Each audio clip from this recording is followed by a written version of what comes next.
What is going on, everybody? How are we all doing? And welcome today to my Premier League predictions video. This should be going out to you on Wednesday. Very exciting times because the Premier League is kicking off in just 3 days' time. A few people about have been doing their predictions, so I thought it's about time that I did mine. And I've actually done them using this incredible website. I'll put a link to it in the description, where you're actually able to go through and predict every single score from the entire season and see what Premier League table that you'll end up with. But if you do enjoy this video, lads, make sure to leave a big thumbs up on it. It'd be massively appreciated. Some of you might be thinking, where on earth is he recording? This is a bit of a new setup for myself. You might have seen it if you follow me on Twitter. This is basically, I'm trying to get a setup away from home, so when I'm working away I can still record. Hopefully over the next couple of weeks I'll get this completely finished, so fingers crossed by the time FIFA 17 comes out I'll be ready to go, and I might even, if I'm lucky, be able to do some live streaming while I'm here as well. But we'll get to that at a later date. Today is all about Premier League predictions, and you can see mine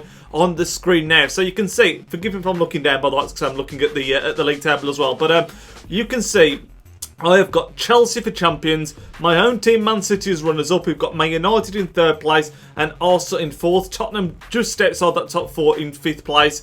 I actually think it's going to be reverting back to a very typical Premier League season, and what I mean by that is the usual suspects in the top 4, a bit of a gap to 5th place, and then another quite large gap to 6th, 7th and the rest of the mid-table. We'll go through the top 4 first and why I picked who I picked. It's quite bizarre actually, because in my mind I had an idea of what I thought the top 4 was going to be, but as you're going through on this website doing all the individual results, you're like thinking to yourself, is it going to pan out how I think it's going to pan out? It's almost sort of, as sad as it sounds, quite exciting doing the results and seeing how it all ended up. But Chelsea top, simply because I think they've got a very strong team. I think under Conte they're going to be very, very difficult to beat, very solid at the back once again, and they've got no European football at all either, so they're going to have a clean run at the Premier League, and for that reason I think they're just going to win it, in my opinion. I think Hazard's going to be back to his best, or back up there at least anyway. Diego Costa could potentially get back to his best as well, with good signings as well. Kante, fantastic signing. Batshuayi obviously got some potential to be a good signing for them as well, but mainly the fact that they haven't got Europe,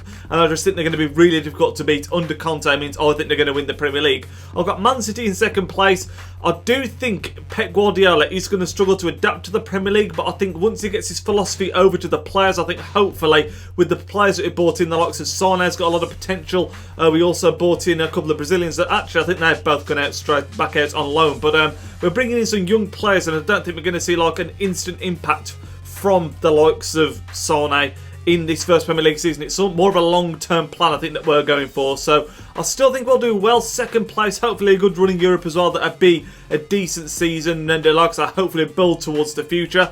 3rd place, Man United. I think they're going to be up there again. They've got Mourinho. They're making some incredible signings. As I record this, Pogba's having his medical. They've signed Ibrahimovic. I still think they look a bit suspect at the back. I know Bailey looked okay in the Charity Shield game, the Community Shield game, but I don't think I think he's still got to prove himself, and I do think, similar to Man City really, they're only one injury away at the back from having like an absolutely shocking defence basically, because say if Bailey gets injured, then you're looking back at having Daley Blind at centre-back, which I don't think is good enough to be winning the league. In 4th place we've got Arsenal. Arsenal more or less always seem to come in that 4th place, always get that 4th place trophy, as Arsene Wenger famously once called it. I think they're going to pip Tottenham to it once again. Tottenham in 5th place. I think they've got a fantastic squad, but I don't think they've bought in enough players to be challenging for the title by any stretch. They've bought in Janssen, who I don't know enough about, but everyone keeps on raving on about him. I do think especially the fact that they're going to have Champions League football is really going to weigh down on them this season. Having an extra game in midweek can really be a killer, and like I said, for me, Chelsea not having that game is what could potentially win them the league title. Now, as I go down a bit further into the mid-table, you can see I've got Liverpool finishing just above Leicester. I think Klopp slowly starting to get his philosophy across to the players. They've brought in some decent signings again. Liverpool always seem to be spending a lot of money, and they never seem to bring in incredible players, but I do think they're heading in the right direction. Leicester, I think that if they hold on to Vardy and Mahrez, which they may or may not do, we don't know yet, I think they could still have a decent season, but I do think with having Champions League football, again, similar to Tottenham, I just think it's going to be too much for them to be finishing, let alone the title. I think it's going to be too much for them to be finishing it in the top 4 personally. As we scroll down below that, you can see we've got the likes of Stoke, West Ham, Everton, always teams that are very solid in the Premier League, making up the sort of top half. We then got Southampton, again, always seem to do really well. They've got a new manager on board. I think they've got a new manager on board. I might be making that up, but hopefully they can, again, have a pretty decent season. I'll say hopefully. don't really care. Southampton, not my team. As we continue going down, Crystal Palace again, I think they'll be pretty solid under Pardew. They always seem to be either in really good form or really bad form, and that usually ends up meaning they're around that mid-table spot. That's just a Pardew team, but it's not necessarily Crystal Palace. I think that's the way Pardew teams always seem to play. We've then got Bournemouth, who I think looked solid last season. I think they can hopefully, because I would like to see Bournemouth stay up again, I think hopefully they've got enough to do the same again, press on into a mid-table finish. We've then got Sunderland, who are always floating around that relegation spot, but I do think the appointment of David Moyes could perhaps see them rise up a little bit towards that mid-table. I think that's a really good appointment by them.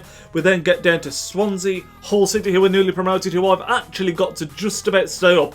Burnley, I've also got to just about start, which Vizzy will be really happy with. But the one thing you will have noticed, actually, you'll see it at the top of the table and the bottom. It's all very, very close according to my predictions. The bottom, again, you can see 31 points of Burnley, 30 points the team just going down, which will be Middlesbrough. Middlesbrough signing a lot of players, a lot of good big-name players, but I do think the problem with that is someone like Burnley have got a squad, and although they've not added to it much, they've got a squad that knows each other. They play together a lot, and I do think that can sometimes go a bit underestimated when you get promoted to the Premier League. Look at the likes of Bournemouth, who stayed up last season without too many major signings. I think Middlesbrough have gone too far the other way. They've signed loads of players, and, you know, if it takes too long for them to gel together, I think they could be struggling, and that's exactly why I've got them to just about get relegated. Below them, we've got West Brom. It's Tony Pulis, man. He usually keeps teams up in the Premier League, but I just look at West Brom's squad and I do not think it is good enough, particularly if Berahino leaves. I really think they could be in danger of going down. And bottom of the league, Watford, another team that seem to chop and change the managers all the time. Again, I look at the squad. Can Igalo do what he did last season once again? I don't really know. It's going to be a real struggle.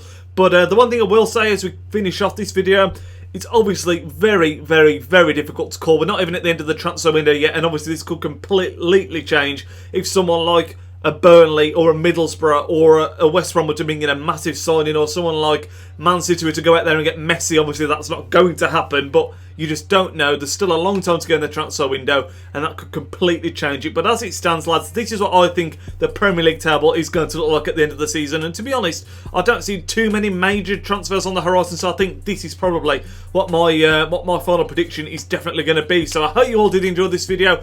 If you want to go on this website, I'll leave a link to it in the comments, in the description down below. Feel free to do this yourself and then screenshot your results. Send them to me at Twitter at Nidge. Love to see your predictions, or just let me know in the comment section who you think is going to get top 4, who you think is going to get relegated, all that kind of stuff. Love to hear it. But that does wrap up this video. Thank you all for watching.